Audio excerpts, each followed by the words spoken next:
이 말씀을 하고 이제 12절 이제 중간쯤에서 이제 한 3주 정도 마쳐야 되겠습니다. 오늘 말씀을 가지고 어떻게 믿어야 할까, 어떻게 우리 믿음 생활을 해야 될까, 우리 한번 생각해 보는 시간을 갖도록 하겠습니다. 오늘 본문에는 이제 크게 두 부류의 사람들이 등장을 합니다.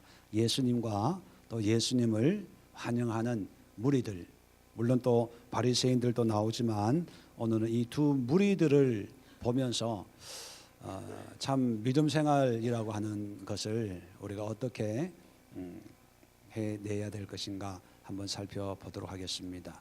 먼저 무리들의 모습을 살펴보면 9절, 10절, 11절 또 보면 9절에 유대인의 큰 무리가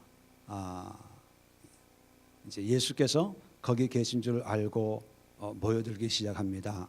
자, 모이는 이유를 이렇게 기록해 놨어요.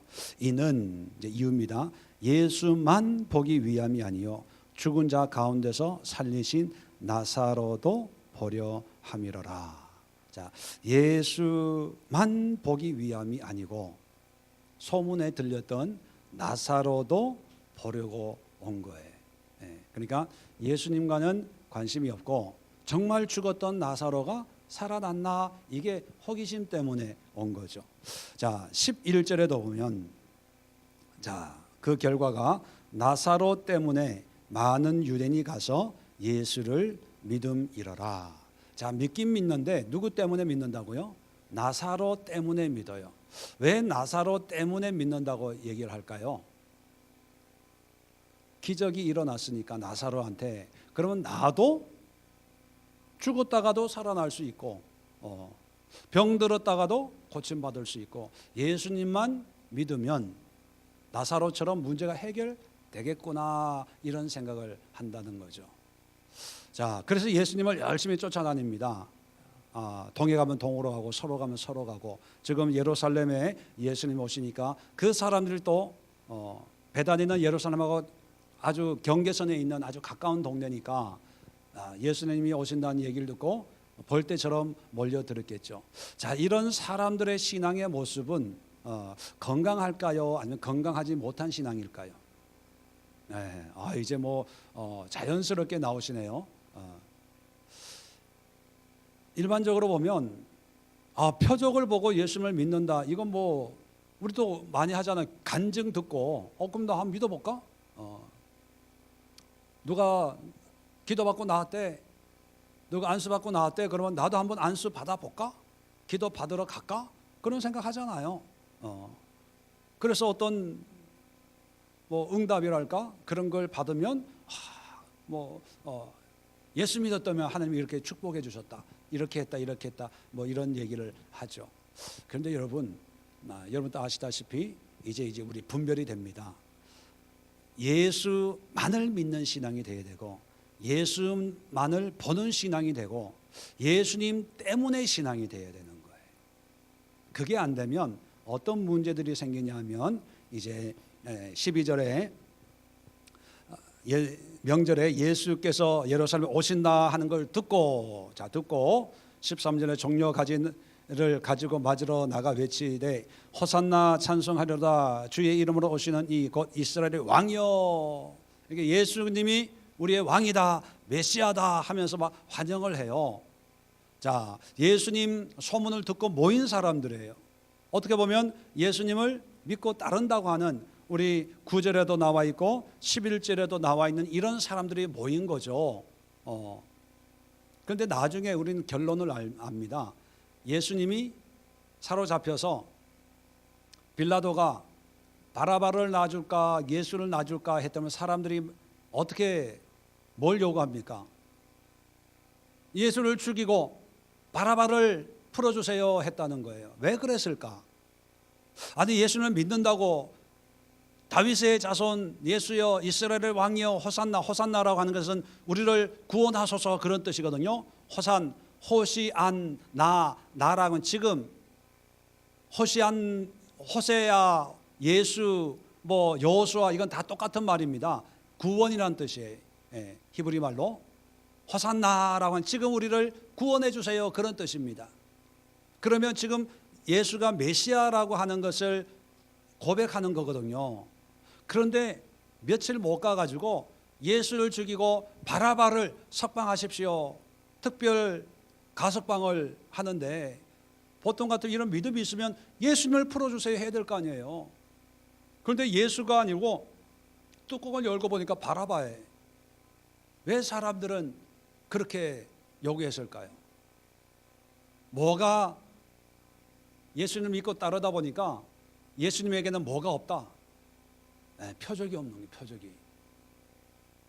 이 사람들은요 표적만 믿는, 표적만 보는, 또 표적을 요구하는 그런 사람들이, 그 믿음 자체가 뭔가 나에게 필요한 것, 우리 시대에 요구되는 것, 뭔가 우리가 원하는 걸 변화시켜주고 뭔가 보고 듣고 뭔가 예수님이 이렇게 역사했다 저렇게 역사했다 하는 이것만을 듣지 다른 게엔 관심이 없는 거예요. 그러니까 나사로를 살렸다 하니까 모여드는 거예요. 그러니까 예수님, 이 예수가 예루살렘에 온다 하니까 야 예루살렘에 가면 뭔가 대단한 것을 하겠다 하고 호산나 호산나 하고 뭐 난리를 친 거죠.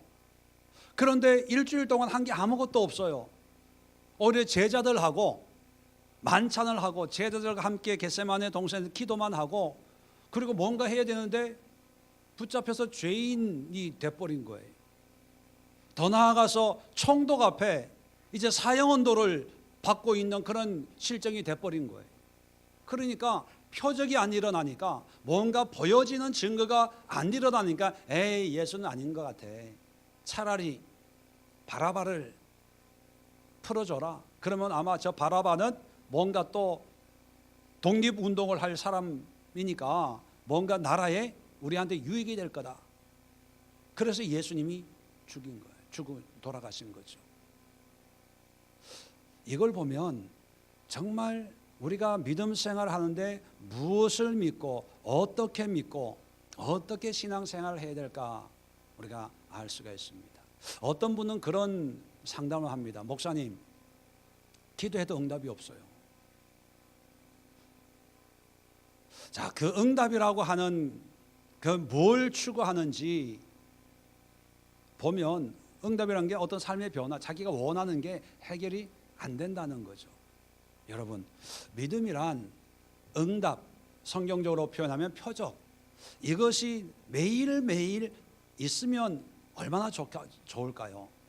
자, 그런데 표적이 매일매일 있으면 믿음이 자랄까요? 안 자랄까요?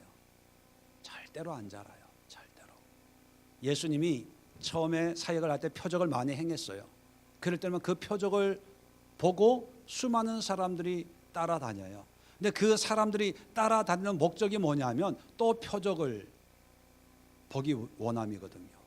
그래서 예수님이 표적을 구하는 사람들 앞에 뭐라고 했냐면 이 세대에 보여줄 표적은 무슨 표적밖에 없다? 요나의 표적밖에 없다는 거예요. 그건 뭐냐면 니느웨 이방인들도 하나님의 말씀 앞에 납작 엎드려 회개한 것처럼 너희도 표적만 구하지 말고 좀 회개해라. 이 강팍한 심령들아, 이 세대에 내가 표적을 보이지 않겠다 그렇게 얘기해요. 왜냐하면 표적은 우리가 귀에 닳도록 제가 말씀드렸지만 표적은 현상이 아니라 의미거든요. 그래서 이 표적을 통해서 내가 하나님을 더 열심히 믿어야 되겠다 이렇게 해야 되는데 사람들은 표적을 자꾸 보다 보면 문제만 가지고 나와. 문제만. 하나님 이 문제도 좀, 이 문제도 좀. 이제 하나님이 한 문제를 해결해 주었으면 이게 하나님의 뜻이구나. 그렇다면 이 문제도 내가 이렇게 기도하면서 하나님 앞에 맡겨야지 이렇게 돼야 되는데 하나 기도 응답 받잖아요. 그러면 이 문제도 하나님, 저 문제도 하나님, 저것도요. 아니 하나님이 베푸신 은혜를 깨달으면 그렇게 살아가야 되는데 하나님을 문제 해결해 주시는 분처럼 생각을 하고 기도하니까 기도가 응답이 안 된다고 낙심하는 거예요. 그것은 그런 신앙은요 여기 나오는 이런 신앙하고 똑같아요. 그러다가 이제 응답이 없고 문제가 있는데 막 금식도 하고 작정기도 하잖아요. 그래도 응답이 없어. 그러면 안 믿어요. 기도해봐도 별로네, 별 수 없네. 하나님 뭐 역사한다고 하는데 아유 나는 아닌가 봐 이렇게 생각을 하는 거예요. 자, 예수님의 믿음은 뭘까? 비교해서 자, 예수님이 14절 15절 보면 예수는 어린 나귀를 보고 타시니. 자, 오늘 성경에 이렇게 간단하게 기록했지만 우리가 다른 복음서를 보면 제자에게 사람을 보내죠. 어디 가면 한 번도 사람이 타지 않은 나귀 새끼가 있을 것이다. 그거를 끌고 와라. 주인이 왜 끌고 가냐 그러면 뭐라고 얘기하라고요? 주가 쓰시겠다고 해라. 그러면 줄 거다. 그래서 나귀 새끼를 타고 이제 가시는 거죠. 자, 그런데 한번 우리는 너무 익숙한 본문이기 때문에 뭐 두 번 생각을 안 하는데 15절에 보세요. 나귀를 탄 이유를 이는 기록됐다는 것은 구약에 있다는 거예요. 스가랴 9장 9절에 그 말씀을 인용을 합니다. 시온에 따라 두려워하지 말라. 보라 너의 왕이 나귀 새끼를 타고 오신다 함과 같더라. 자, 여기에서 우리는 중요한 것을 한번 생각해 봐야 됩니다. 이스라엘의 왕으로 메시아로 예루살렘에 가는 거예요. 그리고 수많은 사람들이 호산나 호산나 이스라엘의 다윗의 왕이여 이스라엘의 왕이여 그렇게 환호를 합니다. 수많은 군중이 모였어요. 자, 그럴 때 예수님은 이스라엘의 문화나 역사나 전통을 다 알고 있는 분이거든요. 일반적으로 이스라엘의 왕 또는 메시아 또는 선지자 또 구원자의 모습이면 나귀를 만약에 탄다면 새끼를 탈까요? 어미를 탈까요? 그리고 나귀와 말이 있다면 나귀를 탈까요? 말을 탈까요? 말.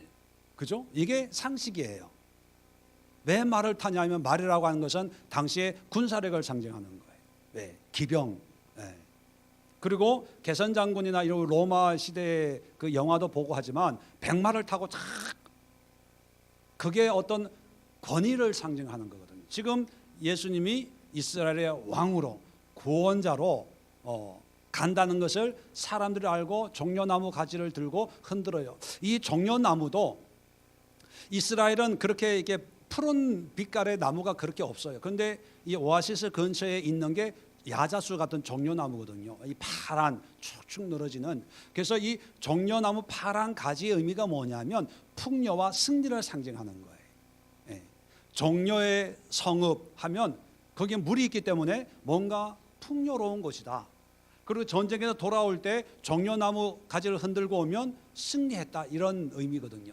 그러니까 이스라엘의 왕이 올 때 종려 가지 나무를 흔든다는 것은 승리의 입성을 의미한 거죠. 이제 와가지고 로마로부터 우리를 구원해 싸워서 이겨서 우리를 구원해 주세요. 그런 어떤 마음이 담겨져 있는 거죠. 자, 그런 걸 보면 일반적으로 사람들의 마음을 사로잡을 수 있는 방법은 뭐겠어요? 말을 타고 좀 이렇게 호위병도 세우고 뭔가 사람들에게 야 정말 대단하다 멋있다 야 소문에 저 사람이 나사로 죽었다는 나사로도 살린 사람이야? 저 사람이 물 위도 걸은 사람이야? 저 사람이 풍랑도 장장하게 했던 아니야 그 사람은 오병이어로 10,000명도 먹이고 배불 12광주를 남긴 사람이래. 아 진짜 그렇네. 이렇게 되는 거예요. 여러분 저도요 여기서 보면은 비리비리한 것 같아도요 여의도 순복음교회 본당 성전에 딱 서 있으면요 와 그렇다니까요. 저도 큰 교회 강대상에 딱 서면요 빛이 얼굴에 빛이 나고요 이 하얀 머리가 조명을 받아가지고 저 은처럼 이렇게 윤기가 쫙 흐르면서요 권위 있게 보이는 거예요. 왜냐하면 내가 아니라 주변 환경이 환경이 그런 거예요. 그러니까 사람들은요, 은혜 받는 거예요. 여기 제가 우리 예수교회에서 예배 인도할 때 은혜 받는 사람이 많을까요? 여의도 순복음교회에서 주일 예배 인도할 때 은혜 받는 사람이 많을까요? 아이, 고민하면 내가 이상한 사람 되잖아요. 생각 안 하고 이렇게 여기 있어요 뭐 이렇게 해야지. 다시 한번 해볼까요? 여기서 은혜 받는 사람이 많겠어요? 여의도 순복음교회에서 은혜 받는 사람이 많겠어요? 여의도 순복음교회죠. 왜? 숫자가 많으니까. 왜냐하면 그 분위기 때문에. 그 분위기. 그러니까 사람들은요, 어떤 분위기를 맞추려고 해요. 분위기를. 그러면 그게 편승해서 사람들이 어떤 감동을 받아요.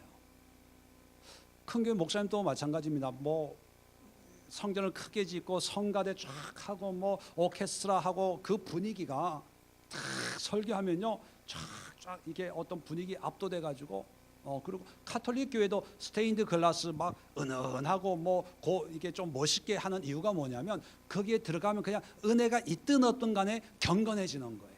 쫙 분위기가 쫙 깔리면서 성모님 님 하면요 막 성모님이 막 다가오는 것 같아. 예수님도 역사적인 모든 걸 알기 때문에 말을 타고 가는 것이 더 유익하고, 또 그게 안 되면 나귀를 타고 가는 것이 더 사람들 앞에 좀 이렇게 인정받고 환영을 받는다는 걸 알아요. 그런데 성경을 보면 뭐를 타고 가요? 어린 나귀 새끼, 나귀 당을 새끼예요. 한번 생각해 보세요. 이스라엘의 왕이여 하고 겉옷을 펼쳐가지고 깠는데 왕으로 오시는 분이 나귀 새끼 발만 이게 쭉 뻗으면 땅에 닿는, 상상이 되세요? 한번 그림을 그려보세요. 자전거를 타는데 어른 자전거가 아니라 아이들 세 발 자전거 타고 가는데 이스라엘의 왕이여 호산나 호산나 그러고 있다고 한번 생각을 해보세요. 그러니까 발이 땅에 안 닿으려고 나귀 새끼 등에 앉아가지고 발을 이렇게 뒤로 이렇게 흉내를 못 내겠네. 이렇게 해가지고 쫄망 그 사람을 한 번도 안 태워본 나귀니까 나귀가 편하게 가겠어요? 막 뒤틀면서 가겠어요? 비틀면서 가고 매 그러고 뭐 가고 옆길로 가고, 그리고 또 갑자기 사람들이 환호를 하니까 이 나귀가 제대로 가지 못하고 안 가려고 그러고 뭐 그럴 수도 있어요. 한마디로 제가 얘기하고 싶은 포인트는 뭐냐면 폼이 안 난다는 거예요. 그런 모양과 모습이 오히려 이 모양이 빠지는 모습이에요. 그런데도 예수님은 그럼에도 불구하고 새끼 나귀를 탔다니까요. 왜 탔을까요? 바로 그거예요. 말씀에 순종하는 거예요. 말씀이 그렇게 기록이 되어 있기 때문에 그냥 그렇게 하는 거예요. 말씀을 해석하지 않는 거예요. 말씀을 영적으로 뭐 시대적으로 스가랴 시대에 이렇게 얘기한 거는 그때는 이렇고 저렇게 했지만 지금 이 시대는 이 환경과 상황 여건에는 나귀 새끼의 영적인 의미는 말이야 말, 그렇게 해석하지 않았어요. 내가 편하게 내 중심적으로 내 기준, 그 시대 또 사람들이 볼 때 사람들이 이걸 좋아하고 이 시대의 이스라엘의 왕이라고 한다면 적어도 이 정도의 모양과 모습은 갖춰야 이 시대 사람들이 인정을 해. 시대적으로 해석한 게 아니고 그냥 말씀으로 받아들이는 거예요. 그 말씀에 순종하는 거예요. 오늘날 예를 들어서 뭐 그런 일은 없겠지만 모든 목사님들이 나귀 새끼를 타라 라고 한다면 얼마나 나귀 새끼를 탈까? 요즘에는 교회가 크니까 당회장 목사님이니까 나귀가 아니라 뭐 차로 비유합시다. 차로 비유하면 뭐 스가랴 선지자에는 이스라엘 왕 티코를 타고 서울에 들어갈 거다 만약 그렇게 예언이 됐다면 예수님은 티코를 탔어요. 그렇다고 여러분 오해하지 마. 티코 타시는 분 시험 받지 마십시오. 그냥 예를 드는 거예요. 네. 요즘 티코 있나요? 하여튼 뭐 작고 크고 이걸 얘기하려고 하는 게 아니라 비유적으로 얘기하는 거니까. 예수님은 시대적으로 보면은 그랜저를 타야 되는데, 에쿠스를 타야 되는데 그냥 티코를 탄 거예요. 그런데 사람들이 이스라엘의 왕이여 하는데도 티코 타고, 그것도 고장 난 거, 매연 뒤에 시커먼 연기 풀풀 나는 거를 타고 들어갔어요.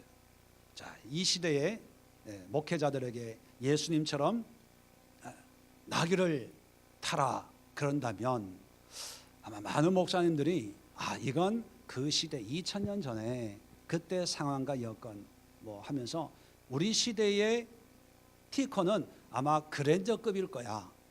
그래서 그랜저.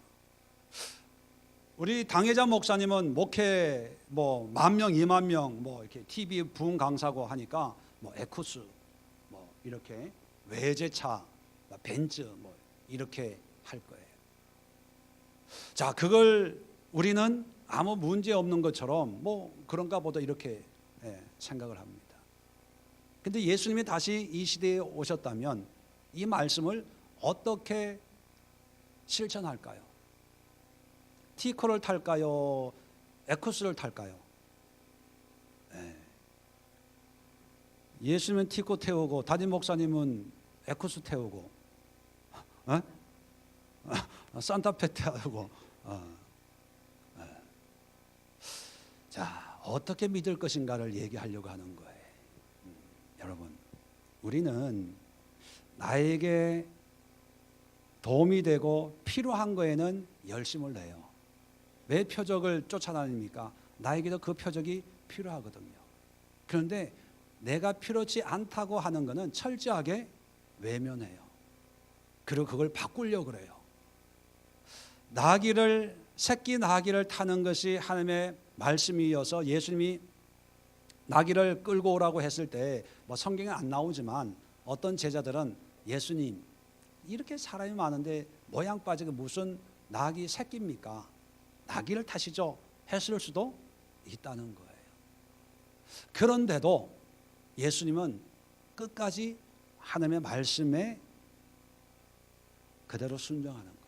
이것은 나귀의 문제가 아니라 예수님의 탄생과 죽음까지 그 예수님의 삶을 보면 철저하게 하나님의 말씀을 이루는 삶을 사셨다 하는 것을 알 수가 있습니다.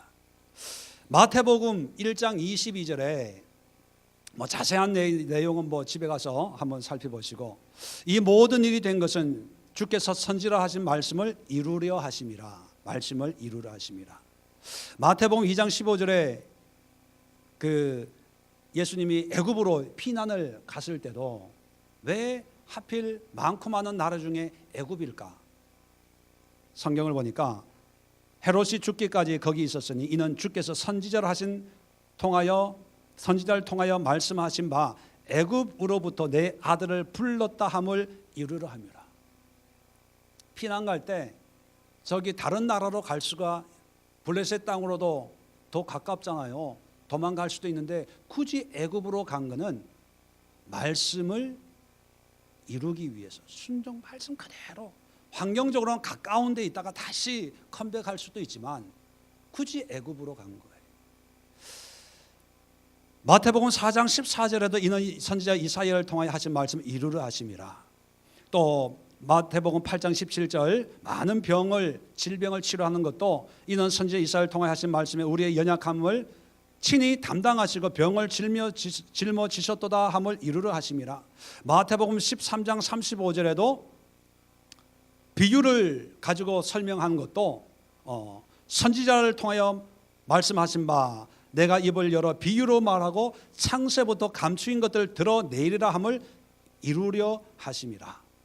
또 요한복음 15장 25절 보면 바리새인들이 예수님을 미워하고 핍박하는 것을 알면서도 그러나 이는 그들의 율법에 기록된 바 그들이 이유 없이 나를 미워하였다 한 말을 응하게 하려 함이라. 바리새인들이 미워하는 것에 대해서 감정적으로 받아들이는 것이 아니라 이것이 다 하나님의 말씀을 이루어지는 것이구나 이렇게 생각했다는 거죠. 요한복음 17장 12절에도 내가 그들과 함께 있을 때 내게 주신 아버지의 이름으로 그들을 보존하고 지켰나이다. 그 중에 하나도 멸망하지 않고 다만 멸망의 자식뿐이오니 이는 성경을 응하게 하려 함이니이다. 제자들 12명 가운데 멸망의 자식 가룟 유다만 잃어버리고 11명은 잃어버리지 않는 것도 말씀을 이루기 위함이다. 그런 뜻이에요.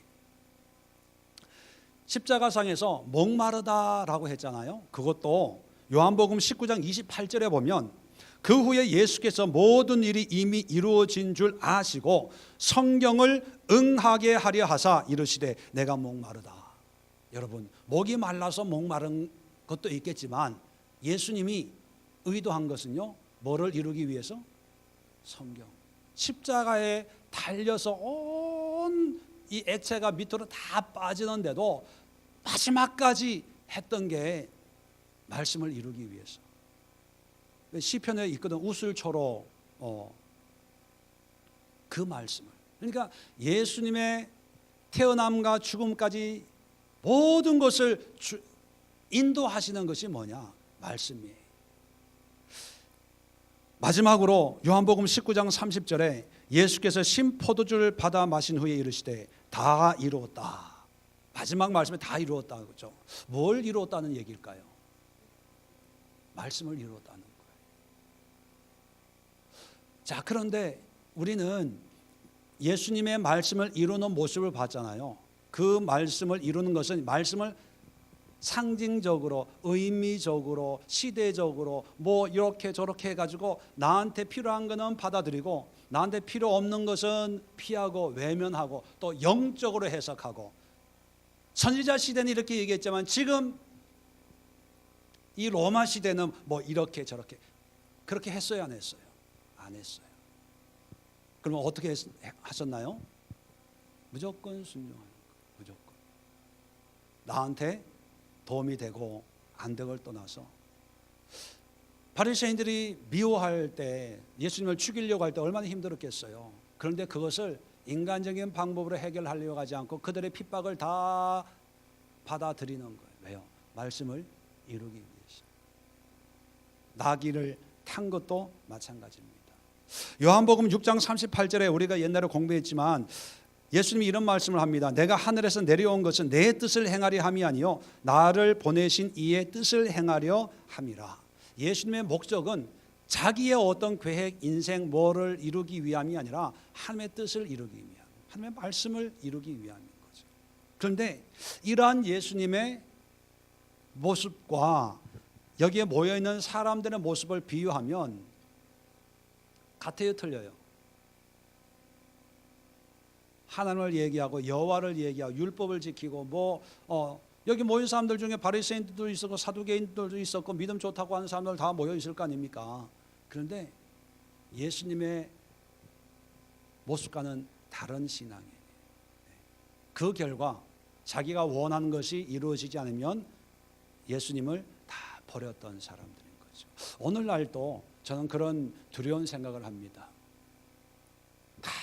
많은 교회가 있고 많은 믿는 사람들이 있는데 과연 어떤 때에 어떤 환난이나 이런 걸 하나님이 주실 때 과연 그 환난과 역경과 고통과 또는 내가 원치 않는 어떤 삶의 모습을 속에서 믿음 생활 해내야 된다고 할 때 과연 얼마나 많은 사람들이 그 속에서 믿음을 지키고 하나님의 말씀에 그대로 순종할까? 배교가 뭡니까?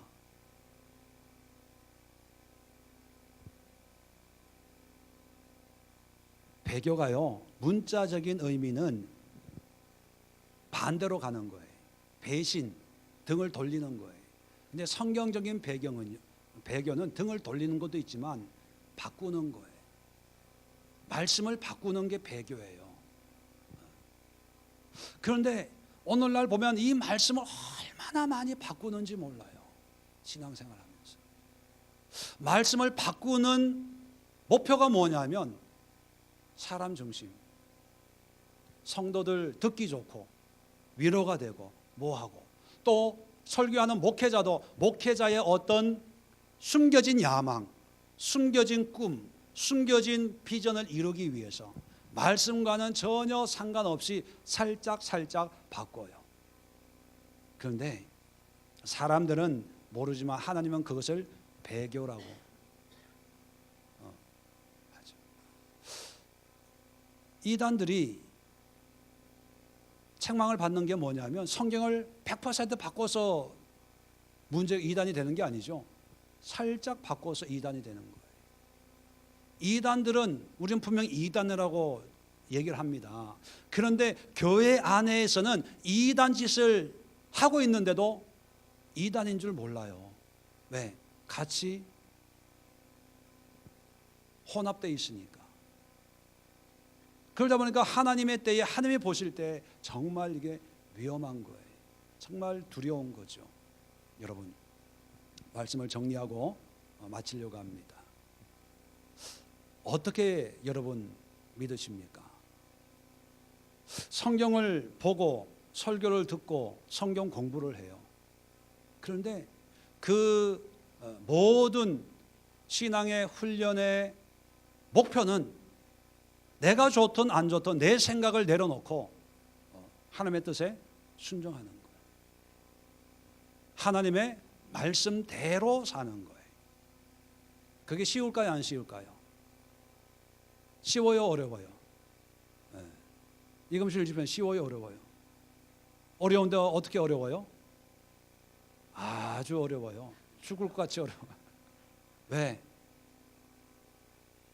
네. 내 생각을 죽여야 되니까. 그래서 하나님이요 레위기의 말씀을 제사법을 우리에게 알려준 거예요. 어제도 얘기했지만 그게 워낙 힘드니까 쉬운 일이 아니기 때문에 내가 죽어야 되는 거예요. 그러니까 죄 짓고는 불순종하면서 내가 죽을 수 없잖아요. 그죠? 그러니까 대신 짐승을 죽이면서 훈련을 하는 거예요. 짐승을 목을 치면서 이게 내가 죽는 거야. 내가 피 흘리는 거야. 내가 각이 떠여지는 거야. 내가 껍데기가 벗겨지는 거야. 내가 태워지는 거야. 그거예요. 하나님이 우리에게 원하시는 것은 제사를 받기 위해, 제물을 원하기 위해서 예배 드리라 하는 게 아니라 하나님의 뜻으로 살지 못하는 우리의 강팍하고 교만하고 이기적이고 인간적이고 자기중심적인 그 생각들을 깨뜨리기 위한 그런 목적이 바로 제사고 예배거든요. 그래서 최종적으로 우리를 죽일 수는 없으니까 죽이기까지 우리의 모든 것을 깨뜨리기 위함이고 그것을 보여주기 위해서 짐승을 잡아서 바쳐라 그렇게 얘기한 거죠. 결론은 뭐냐면 어떻게 믿어야 되냐? 여러분 말씀대로 믿어야 되는데 말씀대로 믿기 위해서는 내 것을 내려놔야 돼요.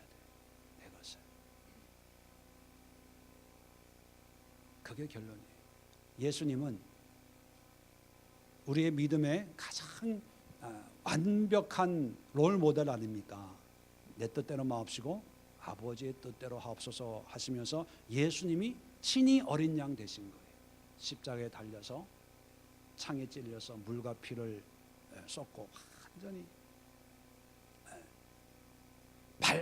이렇게 십자가 보면은 가톨릭에 있는 십자가 보면은 뭐 수건으로 밑에를 이렇게 걸쳤지만 원래는요 빨가 벗기는 거예요.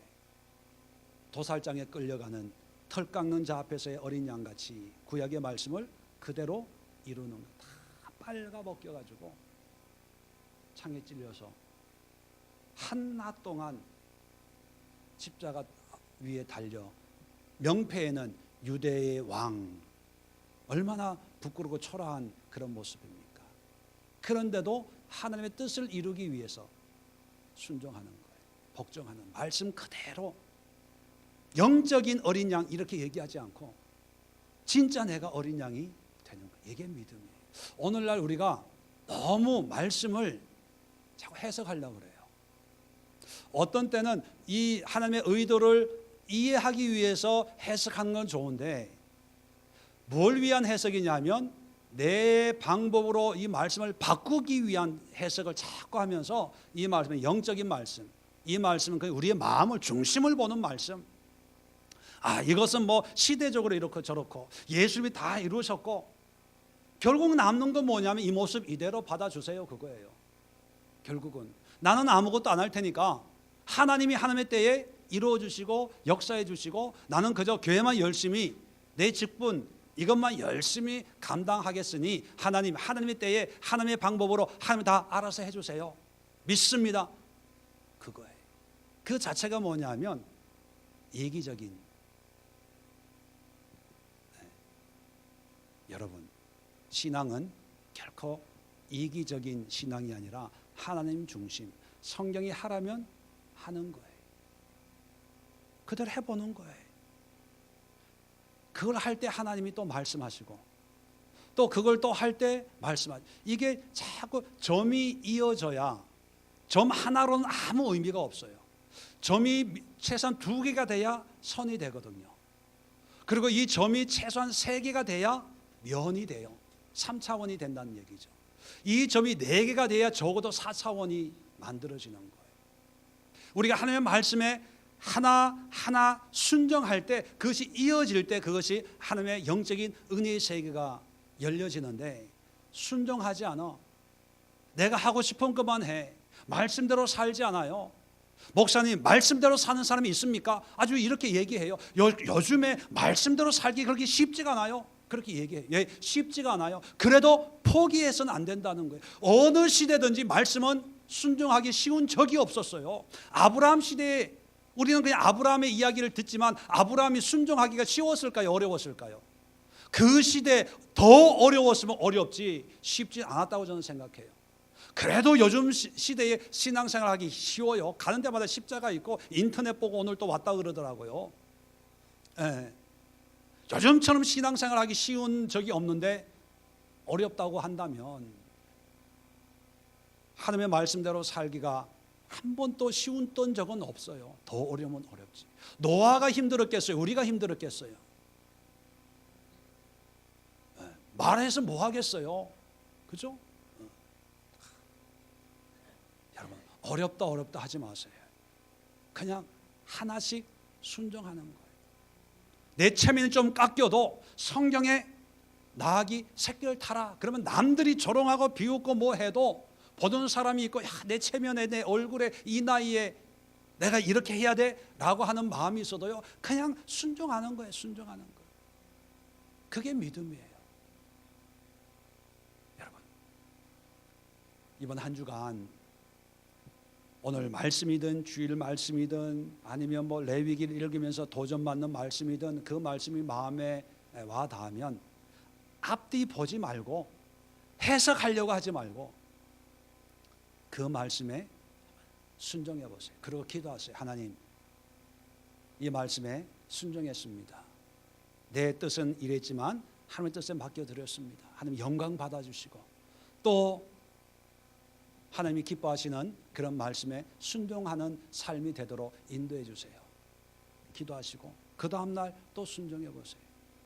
당장은 우리가 매일 보면 이 아이가 큰지 몰라요. 근데 1년에 한 번씩 보면 부쩍부쩍 크는 것처럼 우리의 신앙도 그렇게 달라지는 거예요. 좋은 목사님, 좋은 교회, 좋은 훈련, 좋은 교재, 좋은 프로그램, 여러분 다 의미 없다는 것은 아니지만 중요한 것은 그렇게 해도 내 그 말씀에 순종하지 않으면 아무 의미가 없어요.